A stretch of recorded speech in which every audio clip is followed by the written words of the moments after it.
इस वीडियो में आचार्य जी कहते हैं कि डिमोटिवेशन बुद्धि की कमी से नहीं आता, बल्कि गलत उम्मीदों और गलत चुनाव से आता है। चलो सुनते हैं। प्रश्नकर्ता: आचार्य जी, जब से आपका बोध साहित्य पढ़ रहा हूँ, आपको सुन रहा हूँ, ऐसा आपने कहा था कि जीवन में ऐसा सार्थक कार्य चुनो जिसमें आप अपने आप को पूरा झोंक सको और अपने स्वयं के लिए कुछ भी बचाकर मत रखना। आचार्य जी, हम अगर शोध के क्षेत्र में भी जाना चाहे तो कुछ समय में ऐसा लगता है कि बुद्धि हमारी एक सीमा के बाद साथ नहीं देती। थोड़ा समझ आता है, उसके बाद हम वो नहीं कर पाते, और जब फिर चेतना के उस स्तर से हम नीचे आते हैं तो फिर उसमें बहुत कष्ट होता है और हमारे पास कोई दूसरा मार्ग अभी तक चेतना को, जैसा मेरा अनुभव है, तो बुद्धि को ऊपर रखने के अलावा और कोई मार्ग मुझे समझ नहीं आता। कृपया इस बात पर प्रकाश डालें। आचार्य प्रशांत: इसमें दिक्कत बुद्धि की थोड़ी ही है, इसमें दिक्कत उस उम्मीद की है, अपेक्षा की है जो कहती है कि मैं जो कुछ करूंगा उसमें तुरंत सफलता मिल ही जाएगी। दोनों बातें हो सकती थी ना? तुम कह रहे हो कि कुछ पढ़ते हो, रिसर्च शोध वगैरह कर रहे हो और उसमें जब तक डूबे रहते हो तब तक तो शांति रहती है, लेकिन कई बार जो बात है, जिस मुद्दे से उलझ रहे हो, वो समझ में नहीं आती है और उसके बाद फिर निराशा, हताशा हो जाती है, बुद्धि ठप पड़ जाती है। दूसरी बात भी तो हो सकती थी कि अगर कुछ करना ही है और वो हो नहीं रहा है तो बुद्धि उसमें और ज्यादा तल्लीनता से लिप्त हो जाए, ये भी तो हो सकता था ना? हार मिलने पर भीतर से दोनों तरह की प्रतिक्रियाएं आ सकती हैं ना। एक प्रतिक्रिया हो सकती है, हार इसलिए मिली क्योंकि मैं नाकाबिल हूं, तो अब मैं आगे कोशिश नहीं करूंगा। और दूसरी हो सकती है कि हार मिली है तो अब मैं दूनी कोशिश करूंगा। वो तो निर्भर इस पर करता है कि जो काम तुम कर रहे हो उसको तुम कीमत, मूल्य कितना देते हो।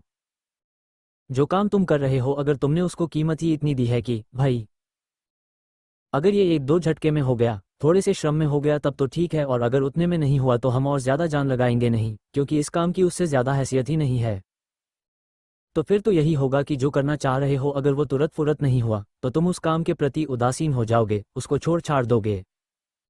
इसमें बुद्धि की बात नहीं है, ये तो मूल्यांकन की बात है, वैल्यूएशन की बात है।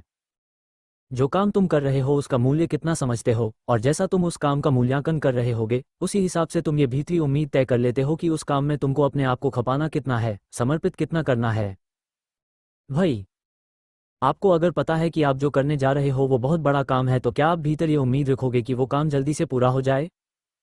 नहीं ना, क्योंकि आपको पता है कि आप जो मांग रहे हो वो बहुत बड़ी चीज़ है, वो इतनी जल्दी मिल ही नहीं सकती। दूसरी ओर अगर आपने खुद को ही बता रखा है कि आप जिस चीज़ को लक्ष्य कर रहे हो, जो चीज़ आप पाना चाहते हो वो तो है ही छोटी सी, तो आप कहोगे कि देखो, ये छोटी सी चीज़ है मैं जिसके लिए कोशिश कर रहा हूँ, ये जल्दी से मिल गई तो ठीक, और जल्दी से नहीं मिली तो फिर बेईमानी है, नाइंसाफ़ी, ये गलत हो गया हमारे साथ। गलत क्या हो गया? अगर वाकई कुछ कर रहे हो तो करो ही तभी जब वो काम करने लायक हो। इसी को प्यार कहते हैं। जो कुछ भी कर रहे हो कर ही क्यों रहे हो अगर उसको हैसियत नहीं देते? और अगर हैसियत देते हो इसलिए कर रहे हो तो थोड़ा सा करके रुक क्यों जाते हो? तो जो ऑथेंटिसिटी, सत्यता वाली बात है न, उसका एक पहलू ये भी है। अच्छा किया सवाल पूछा। गलत चुनाव नहीं करेंगे, ऐसे काम करेंगे ही नहीं जो करने लायक नहीं हैं। ऐसे काम करेंगे नहीं जिनको हम हृदय से मूल्य देते नहीं हैं, क्योंकि ऐसे कामों को करने पर दिल बहुत जल्दी टूटता है। जिस चीज़ को आप मूल्य नहीं देते उसमें आप जान नहीं लगा पाओगे। फिर वही नतीजा निकलेगा, कुछ दिन तक करा, फिर इरादा टूट गया, प्रेरणा खत्म हो गई। हम कहते हैं न डिमोटिवेट, हताश हो गए। वो डिमोटिवेट हो ही इसीलिए गए क्योंकि चुना ही काम ऐसा था जिसको भीतर से हम ही इज्जत नहीं देते, किसी मजबूरी में चुन लिया। लेकिन बताने वाले हमको बता गए हैं कि ऑथेंटिसिटी कभी मजबूर अनुभव करती नहीं। मजबूरी सिर्फ उनके लिए है जिन्हें कुछ खोने का डर हो। मजबूर इंसान को किया जा सकता है उसका हाथ मरोड़कर। शास्त्रीय तरीके से अगर समझे तो ऑथेंटिक तो आत्मा होती है और आत्मा के हाथ पांव होते नहीं। जब उसके हाथ पांव होते नहीं तो तुम उसका मरोड़ क्या लोगे? और जब मरोड़ नहीं लोगे तो उसे मजबूर कैसे कर लोगे? तो बेबसी और मजबूरी की भावना से शुरू करके कोई काम करिए मत। वो काम आपको बहुत उबाएगा, आपको उसमें खींच होगी, चिढ़ होगी, आप उस काम को बेबसी में धोएंगे। वैसा काम मान लीजिए आपका पूरा भी हो गया तो भी आपको उससे कोई आंतरिक संतुष्टि नहीं मिलेगी।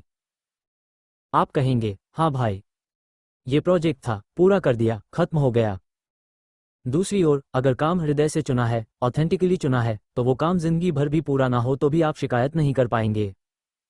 आपने खुद चुना है भाई, जानते बूझते चुना है, और बिल्कुल निर्विकल्प होकर चुना है। निर्विकल्प समझते हैं? चॉइसलेस होकर, ये कहकर कि इसके अलावा हम और कुछ कर ही नहीं सकते थे। हमें पता है कि ये नहीं करेंगे तो जिएंगे नहीं, तो यही करना ही है। अब शिकायत क्या करें? आप जो भी अपना रिसर्च सब्जेक्ट, शोध का विषय, टॉपिक वगैरह चुन रहे हैं, उसमें अगर ये सोचकर चुन रहे हैं कि बस जल्दी से निपट जाए, तो वो पता नहीं निपटेगा कि नहीं निपटेगा, आप निपट जाएंगे। ये सोचकर मत लीजिए कि जल्दी पूरा होगा, देर से पूरा होगा। ईश्वर करे कि आपको काम ऐसा नसीब हो जो आपकी उम्र भर पूरा ना हो और आपकी पूरी उम्र उसी काम में डूबे डूबे बीत जाए। इससे बेहतर जिंदगी हो सकती है क्या? इससे बेहतर जिंदगी हो सकती है क्या कि आपको एक अनंत प्रोजेक्ट मिल गया जो पूरा हो ही नहीं सकता, तो आपने पूरी उम्र क्या किया? उसमें डूबे रहे, और ये खतरा भी नहीं था कि ये पूरा हो जाएगा। उल्टा हो गया ना? लोग चाहते हैं कि काम जल्दी से जल्दी पूरा हो जाए, आप वो काम चुनिए जो पूरा होने से रहा। और वो काम, थोड़ा सा इशारा दिए दे देता हूं, कभी भी पूरी तरह से बाहरी नहीं हो सकता। बाहर की दुनिया का तो कोई भी काम हो, वो पूरा किया जा सकता है। वो याद है न आर्किमिडीज का कि मुझे एक तुम बहुत लंबी रोड, छड़ी दे दो और कोई जगह दे दो फलक्रम टिकाने के लिए, मैं तो चांद को ही हिला दूंगा। तो बाहर की दुनिया का, यूनिवर्स, ब्रह्मांड से संबंधित तो कोई भी काम हो, बड़े से बड़ा हो, उसे किसी न किसी तरीके से आप पूरा कर लोगे। उसका अंत आ जाएगा, और ऑथेंटिसिटी मांगती है कुछ ऐसा जो अनंत हो। तो वो काम थोड़ा सा आंतरिक हो तभी मजा आएगा। भीतर कुछ बैठा है न जो मर नहीं रहा, जो जिए जा रहा है, वो जब तक जी रहा है काम को भी जीना चाहिए। नहीं तो अजीब सिचुएशन, स्थिति हो जाती है, जो काम करने वाला है वो जिंदा है, काम खत्म हो गया। काम करने वाला फिर तड़पेगा। अपने ही ऊपर काम कर लीजिए। काम करने वाला अपने ही ऊपर काम कर ले। फिर काम और काम करने वाला जब खत्म होंगे तो एक साथ खत्म होंगे। जैसा कि आचार्य जी ने बताया, जो काम दिल से चुना गया हो वो पूरा ना भी हो तब भी जीवन सार्थक बन जाता है। धन्यवाद।